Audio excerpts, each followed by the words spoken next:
नमस्ते। ओम साई राम। मैं मंजीरी भालेराव। आज हम श्री साई सच्चरित्र अध्याय अध्याय 43 और 44 का पठन करेंगे। महासमाधि की ओर दो। पूर्व तैयारी।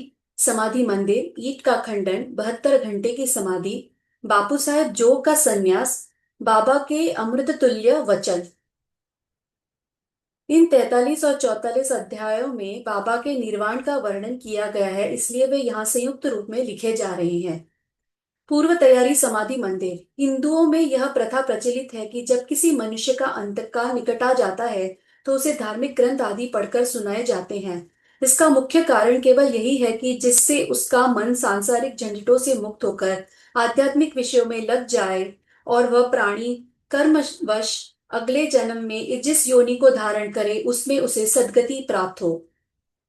सर्वसाधारण को यह विदित ही है कि जब राजा परीक्षित को एक ब्रह्मर्षि पुत्र ने शाप दिया और एक सप्ताह के पश्चात ही उनका अंतकाल निकट आया, तो महात्मा शुकदेव ने उन्हें उस सप्ताह में श्रीमद् भागवत पठन का पाठ सुनाया, जिससे उनका मोक्ष की प्राप्ति हुई।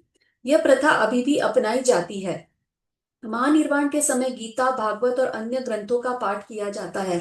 बाबा तो स्वयं अवतार थे, इसलिए उन्हें बाह्य साधनों की आवश्यकता नहीं थी, परंतु केवल दूसरों के समक्ष उदाहरण प्रस्तुत करने के हेतु ही उन्होंने इस प्रथा की उपेक्षा नहीं की। जब उन्हें विदित हो गया कि मैं अब शीघ्र इस नश्वर देह का त्याग करूंगा, तब उन्होंने श्री वजय को राम विजय प्रकरण सुनाने की आज्ञा दी। श्री वजय ने एक सप्ताह प्रतिदिन पाठ सुनाया। तत्पश्चात बाबा ने उन्हें आठों प्रहर पाठ करने की आज्ञा कर दी। श्री वजय ने उस अध्याय की द्वितीय आवृत्ति 3 दिनों में पूर्ण कर दी और इस प्रकार 11 दिन बीत गए। फिर 3 दिन और उन्होंने पाठ किया। अब श्री वजय बिल्कुल थक गए, इसलिए उन्हें विश्राम करने की आज्ञा हुई। बाबा अब बिल्कुल शांत बैठ गए और आत्मस्थित होकर वे अंतिम क्षण की प्रतीक्षा करने लगे।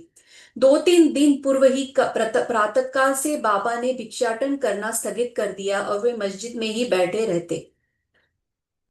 वे अपने अंतिम क्षण के लिए पूर्ण पूर्ण सचेत थे, इसलिए वे अपने भक्तों को धैर्य तो बंधाते रहते, पर उन्होंने किसी से भी अपने महानिर्वाण का निश्चित समय प्रकट न किया।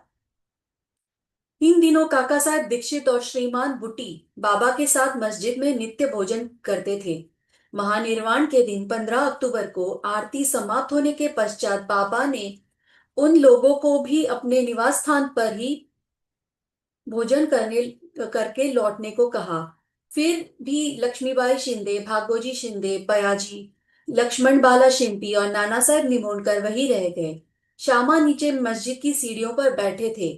लक्ष्मीबाई शिंदे को 9 रुपए देने के पश्चात बाबा ने कहा कि मुझे मस्जिद में अब अच्छा नहीं लगता है, इसलिए मुझे बूटीवाड़े में ले चलो, जहां मैं सुखपूर्वक रहूंगा।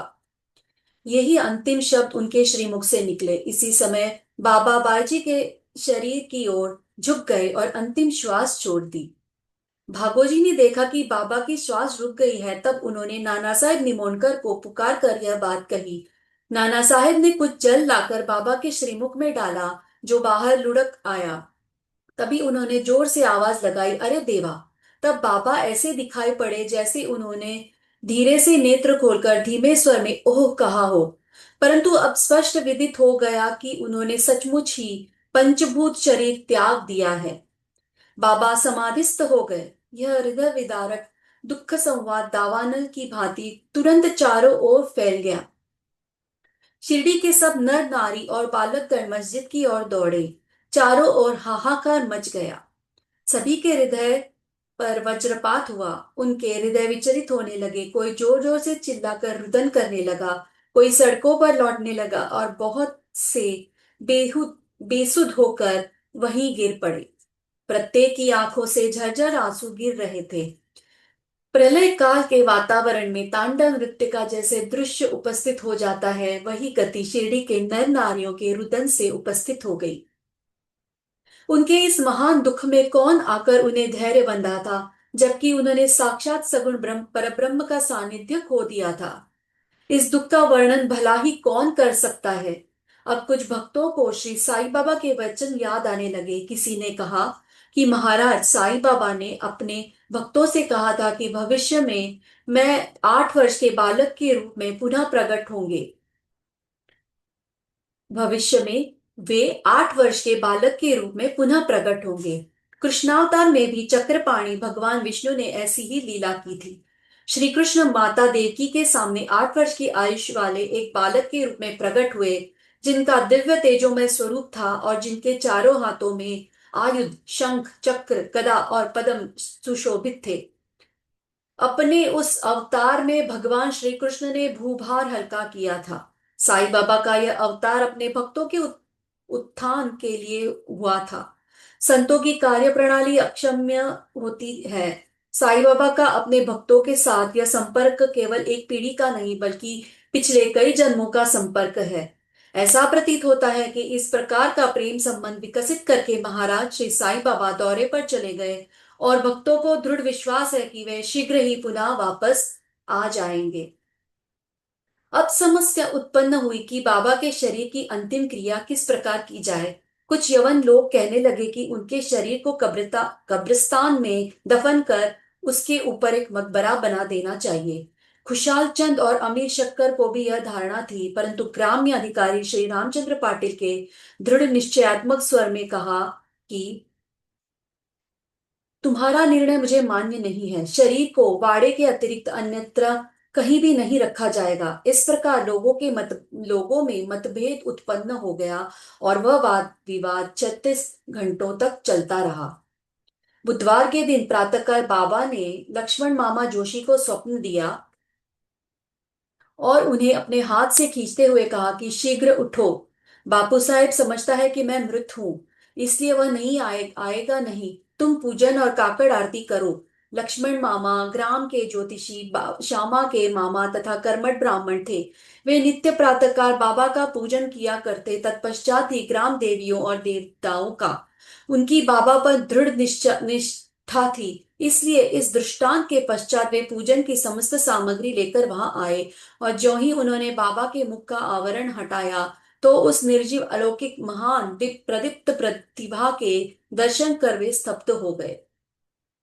मानो हिमांशु ने उन्हें अपने पाश में आबद्ध करके जड़वत बना दिया हो। स्वप्न की स्मृति ने उन्हें अपना कर्तव्य करने को प्रेरित कर दिया। फिर उन्होंने मौलवियों के विरोध की कुछ चिंता न कर विधिवत पूजन और काकड़ आरती की। दोपहर बापू साहब जोग ने भी अन्य भक्तों के साथ आए और सदैव की भांति मध्याह्न आरती की। बाबा के अंतिम श्री वचनों को आदरपूर्वक स्वीकार करके लोगों ने उनके शरीर को बूटीवाड़ी में ही रखने का निश्चय किया और वहां का मध्य भाग खोदना आरंभ कर दिया। मंगलवार की संध्या को राहता से सब इंस्पेक्टर और भिन्न भिन्न स्थानों से अनेक लोग आकर वहां एकत्र हुए। सब लोगों ने उस प्रस्ताव को स्वीकार कर लिया। दूसरे दिन प्रातःकाल बंबई से अमीर भाई और कोपरगांव से मामलेदार भी वहां आ पहुंचे। उन्होंने देखा कि लोग अभी भी एकमत नहीं है। तब उन्होंने मतदान करवाया और पाया कि अधिकांश लोगों का बहुमत वाड़े के पक्ष में ही है। फिर भी वे इस विषय में कलेक्टर की स्वीकृति अति आवश्यक समझते थे। तब काका साहब स्वयं अहमदनगर जाने को उद्यत हो गए, परंतु बाबा की प्रेरणा से विपक्षियों ने भी प्रस्ताव सहर्ष स्वीकार कर लिया और उन सब ने मिलकर अपना मत भी वाड़े के ही पक्ष में दिया। अतः बुधवार की संध्या को बाबा का पवित्र शरीर बड़ी धूमधाम और समारोह के साथ बाड़े में लाया गया और विधि पूर्वक उस स्थान पर समाधि बना दी गई जहां मुरलीधर की मूर्ति स्थापित होने को थी।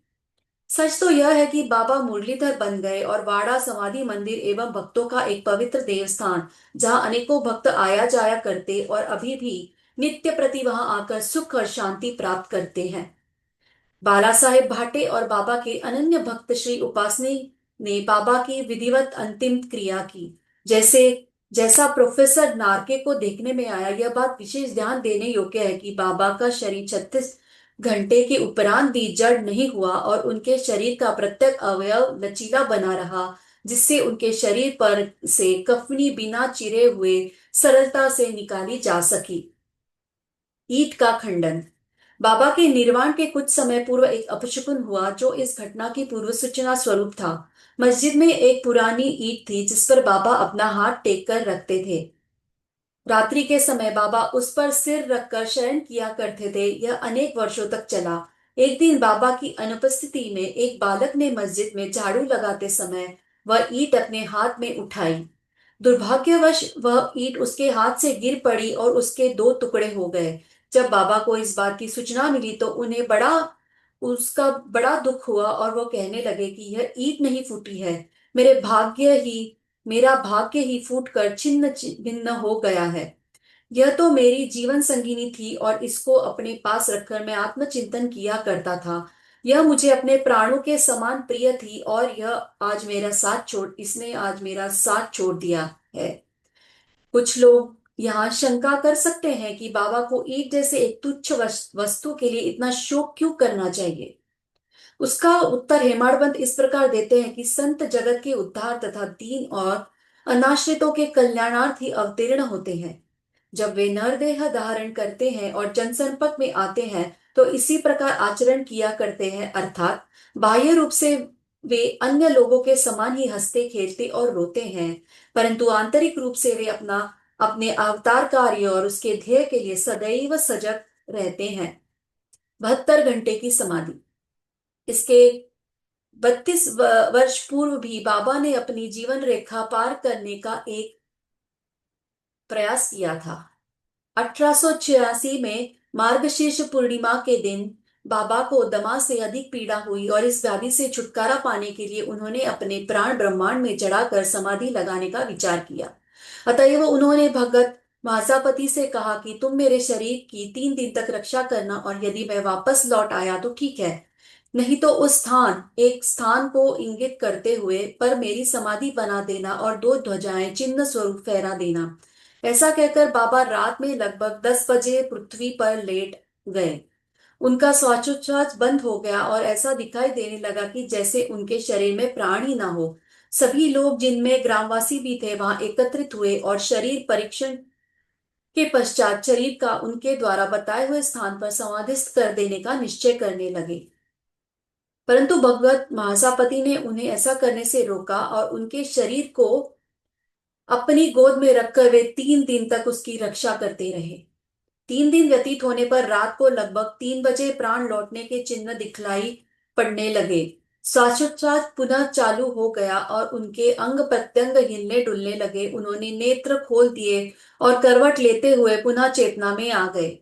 इस प्रसंग तथा अन्य प्रसंगों पर दृष्टिपात कर अब हम यह पाठकों पर छोड़ते हैं कि वे ही इसका निश्चय करें कि क्या बाबा अन्य लोगों की भांति ही 3.5 हाथ लंबे एक देहधारी मानव थे जिस देह को उन्होंने कुछ वर्षों तक धारण करने के पश्चात छोड़ दिया, या वे स्वयं आत्मज्योति स्वरूप थे। पंचमहाभूतों से शरीर निर्मित होने के कारण उसका नाश और अंत तो सुनिश्चित है, परंतु जो सद्वस्तु आत्मा अंतःकरण में है वही यथार्थ में सत्य है। उसका न रूप है, न अंत है, न नाश। यही शुद्ध चैतन्य घन या ब्रह्म इंद्रियों और मन का शासन और नियंत्रण रखने वाला जो तत्व है वही साई है, जो संसार के समस्त प्राणियों में विद्यमान है और जो सर्वव्यापी है। अपना अवतार कार्य करने के लिए उन्होंने देह धारण किया था और वह कार्य पूर्ण होने पर उन्होंने उसे त्याग कर पुनः अपना शाश्वत और अनंत स्वरूप धारण कर लिया। श्री दत्तात्रेय के पूर्ण अवतार गाणगापुर के श्री नरसिंह सरस्वती के समान श्री साई भी सदैव वर्तमान है। उनका निर्वाण तो एक औपचारिक बात है। वे जड़ और चेतन सभी पदार्थों में व्याप्त है तथा सर्वभूतों के अंतःकरण के संचालक और नियंत्रण करता है। इसका अभी भी अनुभव किया जा सकता है और अनेकों के अनुभव भी आ चुका है जो अनन्य भाव से उनके शरणागत हो चुके हैं, जो पूर्ण अंतःकरण से उनके उपासक है। यद्यपि बाबा का स्वरूप अब देखने को नहीं मिलता है, फिर भी यदि हम शिरडी जाएं तो हमें वहां उनका जीवित सदृश चित्र मस्जिद द्वारका माई को शोभायमान करते हुए अब देखने में आएगा। यह चित्र बाबा के एक प्रसिद्ध भक्त कलाकार श्री श्यामराव जयकर ने बनाया था। एक कल्पनाशील और भक्त दर्शक को यह चित्र अभी भी बाबा के साक्षात दर्शन के समान ही संतोष और सुख पहुंचाता है। अब बाबा देह में स्थित नहीं है, परंतु वे सर्वभूतों में व्याप्त है। और भक्तों का कल्याण पूर्ववत ही करते हैं, करते रहेंगे, जैसा कि वे सदैव सदेह रहकर किया करते थे। बाबा अमर है, चाहे वे नरदेह धारण कर ले, जो कि एक आवरण मात्र है, परंतु वे तो स्वयं भगवान श्री हरि है, जो समय समय पर भूतल पर अवतीर्ण होते हैं। बापू साहेब जोग का संन्यास। जोग के संन्यास की चर्चा कर हेमाडपंत यह अध्याय समाप्त करते हैं। श्री सखाराम हरि उर्फ बापू साहेब जोग पुणे के प्रसिद्ध वारकरी विष्णु बुआ जोग के काका थे। वे लोक निर्माण विभाग पीडब्ल्यूडी में पर्यवेक्षक थे। सेवानिवृत्ति के पश्चात वे सपत्नीक शिरडी में आकर रहने लगे। उनकी कोई संतान न थी। पति और पत्नी दोनों को ही साई चरणों में अटल श्रद्धा थी। वे दोनों उनकी पूजा और सेवा करने में ही अपने दिन व्यतीत किया करते थे। मेघा की मृत्यु के पश्चात बापू साहेब जोग ने बाबा की महासमाधि पर्यंत मस्जिद और चावड़ी में आरती की। उनको साठेवाड़ा में श्री ज्ञानेश्वर और श्री एकनाथी भागवत का वाचन तथा उसका भावार्थ श्रोताओं को समझाने का कार्य भी दिया गया था। इस प्रकार अनेक वर्षों तक सेवा करने के पश्चात उन्होंने एक बार बाबा से प्रार्थना की कि हे मेरे जीवन के एकमात्र आधार, आपके पूजनीय चरणों की अनेक वर्षों से निरंतर सेवा कर रहा हूँ, परंतु क्या कारण है कि आपके चरणों की छाया के सन्निकट होते हुए भी मैं उनकी की शीतलता से वंचित हूँ। मेरे इस जीवन में कौन सा सुख है यदि मेरा चंचल मन शांत और स्थिर बनकर आपके श्री चरणों में लीन न हो। क्या इतने वर्षों का मेरा संत समागम व्यर्थ ही जाएगा। मेरे जीवन में वह शुभ घड़ी कब आएगी जब आपकी कृपा दृष्टि मुझ पर होगी। भक्त की प्रार्थना सुनकर बाबा को दया आ गई। उन्होंने उत्तर दिया कि थोड़े ही दिनों में अब तुम्हारे अशुभ कर्म समाप्त हो जाएंगे तथा पाप और पुण्य जलकर शीघ्र ही भस्म हो जाएंगे। मैं तुम्हें उस दिन ही भाग्यशाली समझूंगा जिस दिन तुम ऐन्द्रिक विषयों को तुच्छ जानकर समस्त पदार्थों से विरक्त होकर पूर्ण अनन्य भाव से ईश्वर भक्ति कर संन्यास धारण कर लोगे। कुछ समय पश्चात बाबा के वचन सत्य सिद्ध हुए। उन्होंने उनकी स्त्री का देहांत हो जाने पर उनकी अन्य कोई जिम्मेदारी जिम्मेदारी शेष न रही। वे अब स्वतंत्र हो गए और उन्होंने अपनी मृत्यु के पूर्व संन्यास धारण कर अपने जीवन का लक्ष्य प्राप्त कर लिया। बापू साहेब जो की समाधि साकुरी में उपासनी आश्रम के आवास में स्थित है। बाबा के अमृत तुल्य वचन।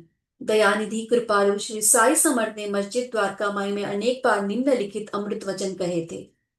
जो मुझे अत्यधिक प्रेम करता है वह सदैव मेरा दर्शन पाता है। उसके लिए मेरे बिना सारा संसार ही सूना है। वह केवल मेरा ही लीला गान करता है। वह सतत मेरा ही ध्यान करता है और सदैव मेरा ही नाम जपता है। जो पूर्ण रूप से मेरी शरण में आ जाता है और सदा मेरी ही स्मरण करता है, अपने ऊपर उसका यह ऋण मैं उससे मुक्ति आत्मोपलब्धि प्रदान करके चुका दूंगा। जो मेरा ही चिंतन करता है और मेरा प्रेम ही जिसकी भूख प्यास है और जो पहले मुझे अर्पित किए बिना कुछ भी नहीं खाता, मैं उसके अधीन हूँ। जो इस प्रकार मेरी शरण में आता है वह मुझसे मिलकर उसी तरह एकाकार हो जाता है जिस तरह नदियां समुद्र से मिलकर तदाकार हो जाती हैं। अतएव महत्ता और अहंकार का सर्वथा परित्याग करके तुम्हें मेरी प्रति जो तुम्हारे हृदय में आसीन है पूर्ण रूप से समर्पित हो जाना चाहिए। यह मैं कौन है। श्री साईं बाबा ने अनेक बार समझाया है कि मैं कौन है। इस मैं को ढूंढने के लिए अधिक दूर जाने की आवश्यकता नहीं है। तुम्हारे नाम और आकार से परे मैं तुम्हारे अंतःकरण और समस्त प्राणियों में चैतन्य घन स्वरूप में विद्यमान हूं और यही मैं का स्वरूप है। ऐसा समझकर तुम अपने तथा समस्त प्राणियों में मेरा ही दर्शन करो। यदि तुम इसका नित्य प्रति अभ्यास करोगे तो तुम्हें मेरी सर्वव्यापकता का अनुभव शीघ्र हो जाएगा और मेरे साथ अभिन्नता प्राप्त हो जाएगी। अतः हेमाडपंत पाठकों को नमन कर उनसे प्रेम और आदर पूर्वक विनम्र प्रार्थना करते हैं कि उन्हें समस्त देवताओं, संतों और भक्तों का आदर करना चाहिए। बाबा सदैव कहा करते थे कि जो दूसरों को पीड़ा पहुंचाता है वह मेरे हृदय को दुख देता है तथा मुझे कष्ट पहुंचाता है। इसके विपरीत जो स्वयं कष्ट सहन करता है वह मुझे अधिक प्रिय है। बाबा समस्त प्राणियों में विद्यमान है और उनकी हर प्रकार से रक्षा करते हैं।